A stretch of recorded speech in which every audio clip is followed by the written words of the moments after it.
Monopods are great for getting smooth video footage at live events because of how quickly you can move around with them. And this Cobra Strike 3 monopod that iFootage sent me to test out is a game changer with its extremely convenient quick adjustment capabilities. As I go through the features of this monopod, keep in mind that there are many ways to use a monopod besides simply standing there with your camera on it, so stay tuned to the end of the video to get some creative ideas on how to get more cinematic footage with just a monopod. What made me first want to test out this monopod is the fact that all you have to do is squeeze the handle here and make your adjustments from fully compact to fully extended with just squeezing your hand and anywhere in between.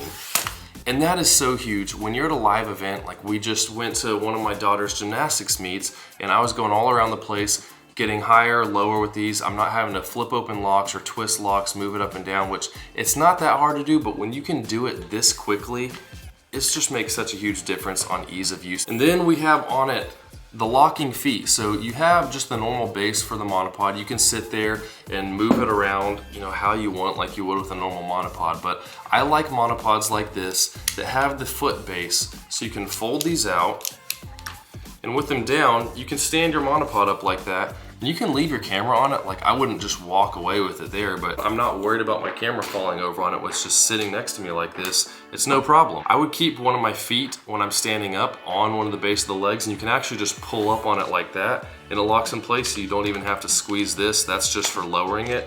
So if you have resistance on the bottom, you can just move it up easily, squeeze, go back down.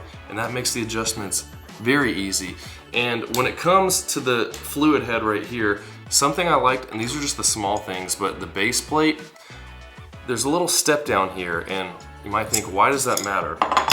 When you get your lens on your camera, so many times with these smaller cameras, you notice that the lens steps down. So when I would put a base plate on, I would usually have to stick the base plate like way out like this on the camera body, and it just looks kind of weird and it's not very stable. But with this, that little step down allows you to line up the back of the base plate with the camera. So now there's plenty of space there. It's not catching the lens at all. It's not putting pressure on it, and it's lined up nicely. Then we just slide it into place, tighten it.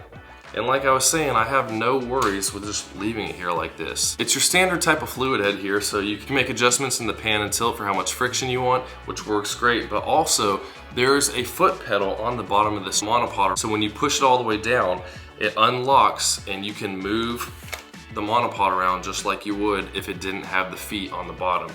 And then all you have to do is push down on the pedal again, it comes back up, and now the monopod's locked back in place again. So even with this thing all the way up, it's locked in, no problem there. All the way up would be more like that, but you know, let's keep the camera in view here. See, I mean, this thing, even if I'm bumping it, it's pretty stable here. Again, I'm not gonna walk off with it fully extended, but it's pretty stable. And you may wanna use it for something else. For example, later I'm gonna be filming a video on settings for this camera. So what I wanna do is remove the head like that, and then at the bottom, we can remove the monopod, and now I can just lock this into place, and it stays down as soon as you push in the monopod or the head here. It's gonna lock into place. And so I can set up my camera like that and then set up my tripod behind it as I'm going through the camera settings. This just gives you more options with this low profile base to get more creative with your shots. So let me know down in the comments what type of live events you shoot. Do you think this would be beneficial for you for something like that? Or, you know, just these various modes where you can detach the head like that, move it to the base, have a low profile setup. You can use this for all kinds of creative shots. For example, you can use this as an extender for your camera to get high angle shots that you wouldn't normally be able to get without something like a crane. What I like to call the twisting shot that could be useful for someone maybe falling asleep or waking up out of bed really quickly. You can use it like a steady cam if you set it up the right way. You can use it like a slider just by extending it and walking sideways with it, as well as other little tricks like what I call the gravity tilt, setting it up and being able to mimic a dolly type of shot, and also using it like a shoulder rig, and you have a Steadicam setup over your shoulder. And with this monopod setup, you have a load capacity of 11 pounds, which for me, I think even with my FX3, I have a monitor set up to it, microphones and everything, it gets up to around 6 pounds. So lots of room there if you have a large rig and you want to add more to it.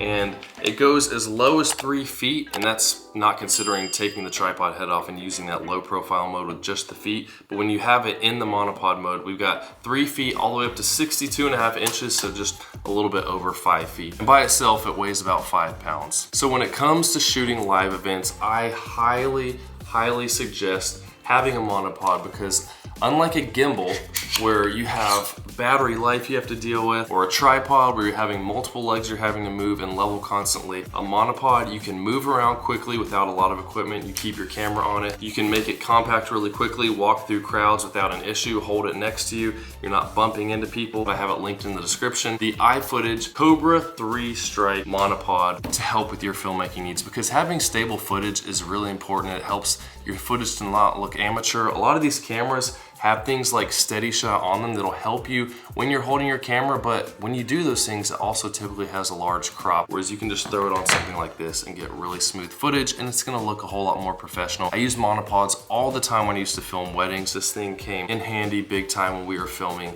at the gymnastics meet this weekend, so whatever type of event you're doing, monopods are definitely a way to go. They're typically way cheaper than things like gimbals, tripods, and you can get a lot out of them and mimic those same moves. So if you have any questions about it, post them down below. I'll try to answer anything you have there. Hit that like button if this video was helpful, subscribe for more, and I'll see y'all soon.